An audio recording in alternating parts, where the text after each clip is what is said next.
తనకు పార్టీ మారాలనే ఆలోచన లేదన్నారు జీవన్ రెడ్డి. ఈ వయసులో పార్టీ మారి ఏం చేయగలనని చెప్పారు. ఫిరాయింపు ఎమ్మెల్యేలు పార్టీలో తలదొచ్చకుండా చూడాలని కోరాను. ఇదే విషయాన్ని టీపీసీసీ చీఫ్ మహేష్ గౌడ్ కూడా స్పష్టం చేశారని వివరించారు. కానీ అందరం కలిసి పనిచేద్దామని బుజ్జగించే ప్రయత్నం చేశారు అన్నారు. ఓపిక పట్టాలని కోరారని, ఇంకా ఎంతకాలం ఓపిక పట్టాలని అన్నారు జీవన్ రెడ్డి. ఈ వయసు లోపల ఇంకా బయట పోయి ఇంకేం నేనేం చేస్తా? ఆ పార్టీ ఫిరాయింపు ఆరోపణ ఎదుర్కొంటున్న వాళ్ళని ఏదైతుందో వాళ్ళ అభివృద్ధి లక్ష్యం కదా, వాళ్ళ అభివృద్ధి కాంక్షపరుడు కదా. వాళ్ళు సీఎం గారితో అభివృద్ధి కూడా కలిసిపోయారని చేయమని చెప్పండి. మన కాంగ్రెస్ పార్టీ అంతర్గత వ్యవహారాల్లో వాళ్ళు పక్కన పెట్టానని చెప్పింది ఆయన.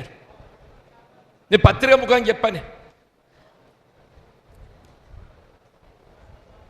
let them not interfere in the internal affairs of Congress party.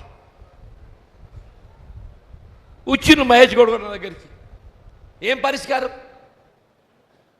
కలిసి ప్రయాణం చేద్దాం, నువ్వు పోవద్దు, ఓపిక పట్టు,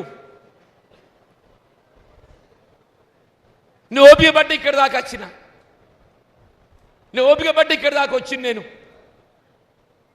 నా ఓపిక కూడా 20 మాసాలు అవుతానే. నా తోటోడు కుటుంబ సభ్యుడు నడి బజార్లో ఏదైతుందో హత్య కవింపబడితే ఓపిక పడతానే.